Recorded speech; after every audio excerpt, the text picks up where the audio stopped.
بسم اللہ الرحمن الرحیم۔ السلام علیکم ورحمۃ اللہ وبرکاتہ۔ معزز ناظرین، جیسے کہ آپ کو معلوم ہے کہ ہم نے حضرت بلال رضی اللہ تعالیٰ عنہ کی داستان حیات کا سلسلہ قسط وار شروع کر رکھا ہے اور اس کو لے کر ہم آگے چلتے ہیں۔ اس سے پہلے کہ ہم آگے بڑھیں، آپ سے گزارش ہے کہ ہمارے چینل فیضی وائس کو سبسکرائب کریں، ساتھ دی گئے بیل آئیکن پر بھی لازمی کلک کریں تاکہ آپ کو ہماری ہر آنے والی ویڈیو کا نوٹیفیکیشن مل سکے۔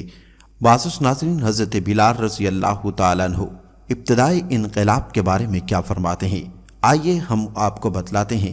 ابو لہب، امیہ، عتبہ اور تمام مشرکین مکہ کا سرغنہ ابو جہل معمولی لوگ نہیں تھے، یہ سب نہایت سیانے سنجیدہ لوگ تھے۔ انہیں ابتدا ہی سے اندازہ ہو گیا تھا کہ اسلام کوئی عارضی اور جز وقتی تحریک نہیں ہے بلکہ ایک انقلاب ہے۔ محمد صلی اللہ علیہ وآلہ وسلم صرف اللہ ہی کا ایک نیا تصور لے کر نہیں آئے ہیں بلکہ وہ انسان کا بھی ایک نیا تصور پیش کر رہے ہیں۔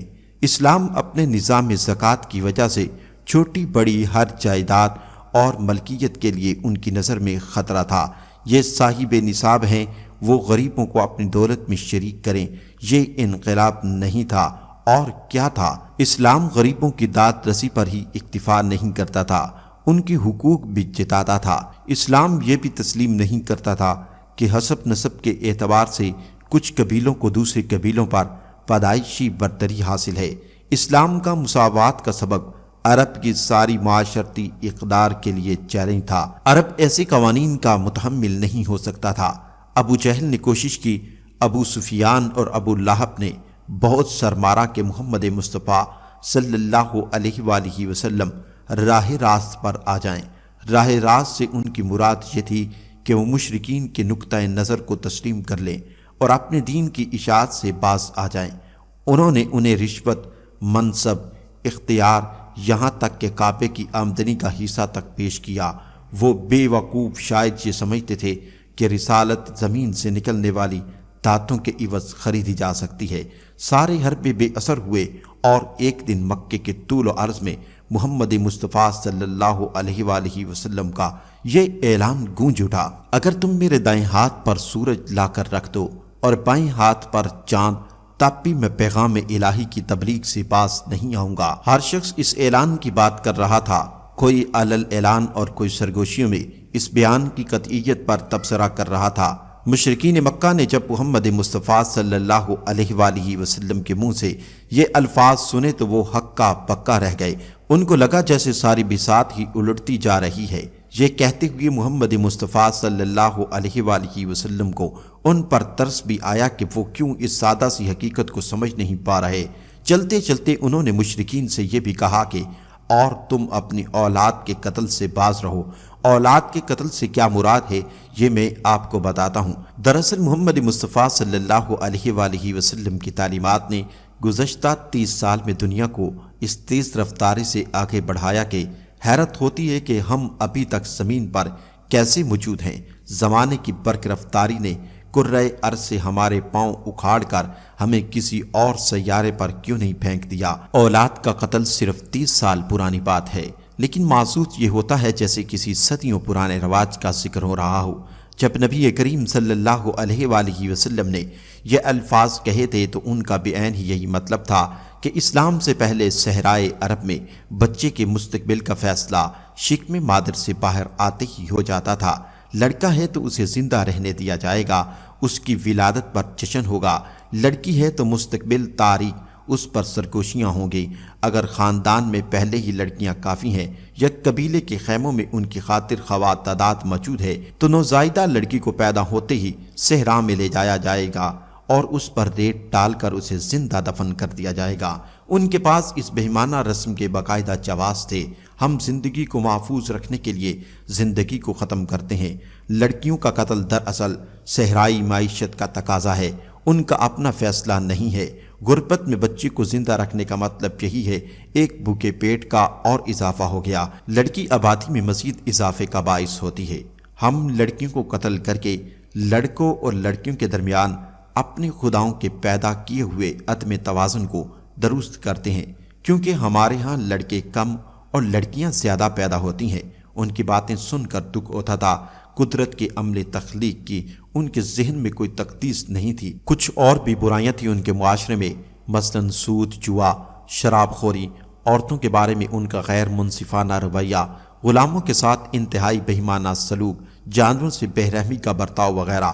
لیکن یہ سب برائیاں محض باہر سے آنے والوں کو نظر آتی تھیں۔ اہل مکہ کے مزاج میں یہ اس قدر راسخ ہو چکی تھی، انہیں ان کے شر کا احساس تک نہیں ہوتا تھا۔ لیکن اس حمام میں کچھ اور لوگ بھی ننگے تھے۔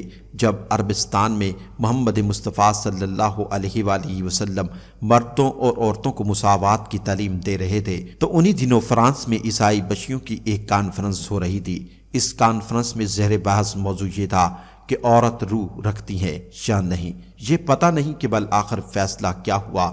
یہاں شام میں باتیں تو سب پہنچ جاتی ہیں لیکن تفصیلات نہیں ملتی۔ ان کے خداؤں سے انکار پر بھی انہیں غصہ تھا، بچوں کو زندہ درگور کرنے سے منع کرنے پر بھی وہ معترض تھے۔ لیکن اب تو غصے کی ایک اور وجہ پیدا ہو گئی تھی۔ محمد صلی اللہ علیہ وآلہ وسلم نے بیویوں کی تعداد محدود کر دی تھی۔ اب تک رواج یہ تھا کہ اپنی خواہش اور مالی وسائل کے مطابق جتنی چاہیں شادیاں کر لیتے تھے۔ بعض کے تو 10 20 بیویاں بھی تھیں۔ اسلام نے بیویوں کو 4 تک محدود کر دیا۔ جب فرمان کے تحت یہ تعداد مقرر ہوئی تو اس کی رو سے آسانیاں ایک ہی بیوی کے رکھنے میں تھیں۔ حکم یہ تھا کہ سب بیویوں کے ساتھ یکساں سلوک روا رکھا جائے اور ان کے حقوق کی ادائیگی میں کسی کو کسی پر فوقیت نہ دی جائے۔ اگر مرد یہ نہ کر سکے تو پھر وہ ایک ہی بیوی رکھے۔ ہونا تو یہ چاہیے تھا کہ جب عورتوں کو یہ احساس بخشا کیا تو وہ اس کا خیر مقدم کرتی، لیکن ہوا یہ کہ وہ بھی اللہ کے سرکار دو عالم صلی اللہ علیہ وآلہ وسلم کے خلاف صف آرا ہو گئیں۔ گھر گھر بحث چھڑ گئی۔ اگر کسی کی 4 سے زیادہ بیویاں ہیں تو جنہیں علیحدہ کیا جائے گا وہ کون ہوں گی؟ انہیں کون رکھے گا اپنے گھر؟ کون ان کی کفالت کرے گا؟ کون ان کی دیکھ بھال کرے گا؟ صحرائی زندگی میں کثرت ازواج کا رواج محض اس لیے نہیں تھا کہ مرد حریص تھے، بلکہ اس لیے بھی تھا کہ وہ فیاض تھے۔ یوں بیویوں کی تعداد پر پابندی کو شروع میں عورتوں کے ساتھ زیادتی بلکہ سراسر ظلم کا نام دیا گیا۔ سرکار دو عالم صلی اللہ علیہ وآلہ وسلم نے بات یہیں ختم نہیں کی بلکہ اسے آگے بڑھایا کہ یہ فرمان الہی تھا کہ انہوں نے اس بات پر بھی زور دیا کہ عورتیں ہر چند مردوں سے حیت میں مختلف ہیں، پھر بھی وہ مردوں کے برابر ہیں، ان کے مساوی حقوق رکھتی ہیں۔ انہوں نے تعلیم دی کہ عورتیں مردوں کی زینت ہیں اور دونوں ایک دوسرے کے محافظ اور نگہبان ہیں۔ دونوں کو آخرت میں اپنا اپنا حساب دینا ہے اور وہاں بھی دونوں کے ساتھ یکساں سلوک ہوگا۔ آج لوگ ان سادہ اور منصفانہ خیالات پر سرکار دو عالم صلی اللہ علیہ وآلہ وسلم سے محبت کرتے ہیں۔ اس زمانے میں انہی باتوں پر لوگ ان سے نفرت کرتے تھے۔ ایک دور ایک بات کا مذاق اڑاتا ہے، دوسرا اسے قابل ستائش سمجھتا ہے، شاید اس لیے پھل میٹھا ہونے سے پہلے کڑوا ہوتا ہے۔ معزز ناظرین، یہ آپ ہمیں ضرور بتائیے گا کہ آج کا واقعہ آپ کو ہمارا کیسا لگا۔ کمنٹ سیشن میں اپنی رائے کا اظہار کریں اور ہمارے چینل کو سبسکرائب کریں اور ساتھ دیے بیل آئیکن پر بھی لازمی کلک کریں تاکہ آپ کو ہماری ہر آنے والی ویڈیو کا نوٹیفیکیشن مل سکے۔ اللہ آپ کا، ہمارا اور تمام امت مسلمہ کا نگہبان ہو۔ والسلام۔